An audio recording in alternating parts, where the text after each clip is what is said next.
Why Nike is the chosen shoe brand in the NBA. We're excited about this video. It's a good one that we think you're going to love. Look, you don't have to be an NBA fan to know about Nike shoes. They've become the biggest shoe company in the entire world. Their rise was swift. From a relatively unknown regional shoe company to a global brand known across the globe, they owe it all to one sports league, the NBA. We'll explain the history of why Nike is so massively popular in the NBA and how that enabled the company out of Oregon to grow into a massive company that pushes $40 billion in annual sales every single year. Before we get into all the details we think you'll find fascinating, we must take a brief moment to ask you to subscribe to our channel and like and comment on the videos you watch. Your support is why we produce these videos. Just how popular is Nike in the NBA? To say Nike is the most popular shoe in the NBA is an understatement. They absolutely dominate the league. They are able to sign nearly every single star in the league. The company's list of clients is insane.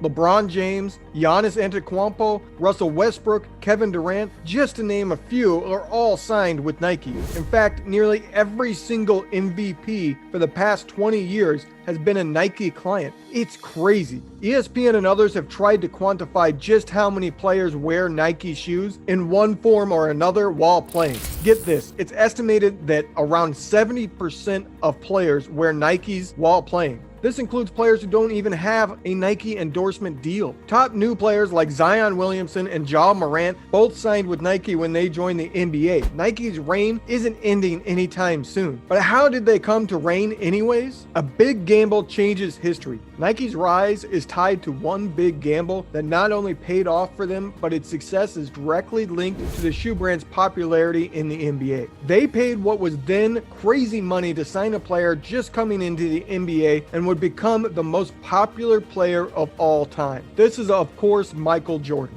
Having big shoe endorsement contracts were not the norm back in the mid-1980s when Jordan was just starting his career. Only a handful of players had ever had one, and none of them made a ton of money off of it. Salaries in today's game are sky high. At the time Jordan signed with Nike, salaries had yet to rise to $1 million a year. Jordan himself made $550,000 the year he signed his shoe deal. We provide these numbers to give context to how truly big of a gamble it was to sign Jordan to a 5-year deal that paid him $500,000 annually guaranteed. It nearly matched his salary from the Chicago Bulls. Furthermore, Nike designed the first Jordan signature shoe to be colorful and grab people's attention. They were red and black to match the Chicago Bulls color. The problem is, they didn't meet the NBA's archaic rules of the time of having to be a majority white in color. This led Jordan to receiving a $5,000 fine every single time he wore them in a game. It's famously been reported Nike instructed him to wear them and they would pick up the tab. That's a lot of money in an 82-game season. Nike was essentially betting it all on Jordan becoming so popular that the shoes he wore would make them a name brand. There's no way they could have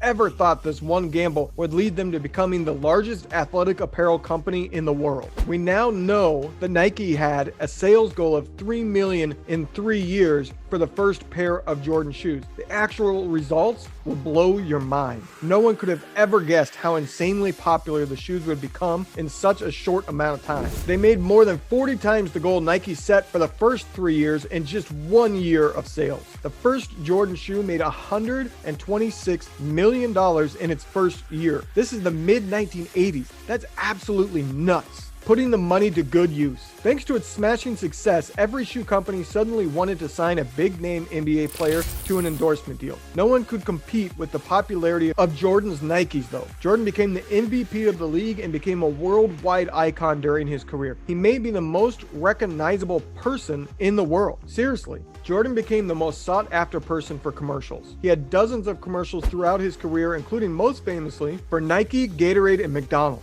Jordan's popularity in and outside of the league was so massive that one of the most successful ad campaigns for any company ever is Gatorade's Be Like Mike from the 1990s. The premise was simple. Jordan was so popular, so great at basketball, so perfect that everyone, including Larry Bird, wanted to be him. This is the all-important fact to explain in regards to the topic of this video. Everyone wanted to be like Mike, and one of the ways you could start was to wear his shoes, or at the very very least wear a pair of shoes with the Nike swoosh. Nike didn't rest on the hundreds of millions they were making from the Jordan shoes every single year. They reinvested the money. They started signing every star player they thought could potentially sell shoes for them. Nike's client list became massive in the NBA. That has continued to this day. Jordan shoes were so popular, Nike split them off and created the Air Jordan brand. It is still owned by Nike, but the brand operates on its own and has the Jordan Jumpman as its logo. Many top players are under that brand, but it still counts as Nike since they own it.